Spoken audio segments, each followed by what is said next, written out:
Hello friends, সকলকে কেমন আছো? আশা করি সবাই ভালো আছো। দেখো, আজকে আমি করেছিলাম সিম বাটা। দেখো, সিমগুলোকে ছাড়িয়ে নিচ্ছি। আঁশগুলো, সিমের গায়ে দুদিকে আঁশ থাকে, সেগুলো ছাড়িয়ে নিয়ে পোকা আছে কিনা দেখে নিলাম।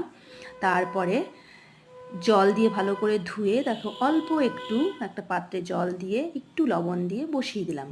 সিদ্ধ হওয়ার পর এই রকম অবস্থায় চলে এসেছে সিমগুলো।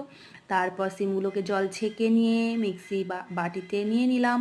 একটা লঙ্কা দিয়ে দিয়েছি, বাটনাটা হয়ে গেছে। তারপরে কড়াইয়ে হালকা ফ্লেম দিয়ে একটু কালো জিরে, রসুন আর শুকনো লঙ্কা দিয়ে দিলাম। তারপরে দিয়েছিলাম পেঁয়াজ। কেউ পেঁয়াজ দিলেও পারো, আবার না দিলেও কিছু অসুবিধা নেই, এগুলো দিতে পারো। হালকা অল্প একটু তেল দিয়েছিলাম, তোমরা তেলও দিতে পারো, না দিলেও কোনো অসুবিধা নেই। আমি দু রকমভাবেই খেয়েছি তাই জানি। দেখো, এরকমভাবে হালকা ভাজা হয়ে যাওয়ার পর তেল দিয়ে নাড়াচাড়া করার পর মিক্সিতে এটা গ্রেট করে নিয়েছিলাম। এটা এরকম অবস্থায় চলে আসার পর মিক্সিতে গ্রেট করা হয়েছিল।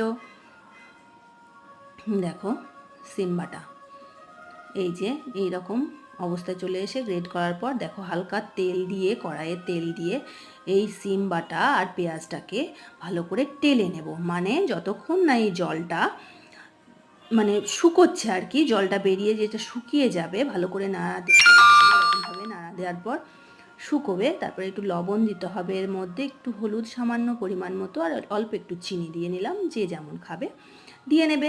নাড়তে নাড়তে দেখো এরকম অবস্থায় আসবে, আস্তে আস্তে ভালো করে খুন্তি দিয়ে নেড়ে নেবে। হালকা ফ্লেমে করতে হবে, বেশি আগুন দিলে পুড়ে যাবে। এরকম অবস্থায় চলে আসবে। তোমরা গরম ভাতে খেয়ে নাও সিম বাটা। কেমন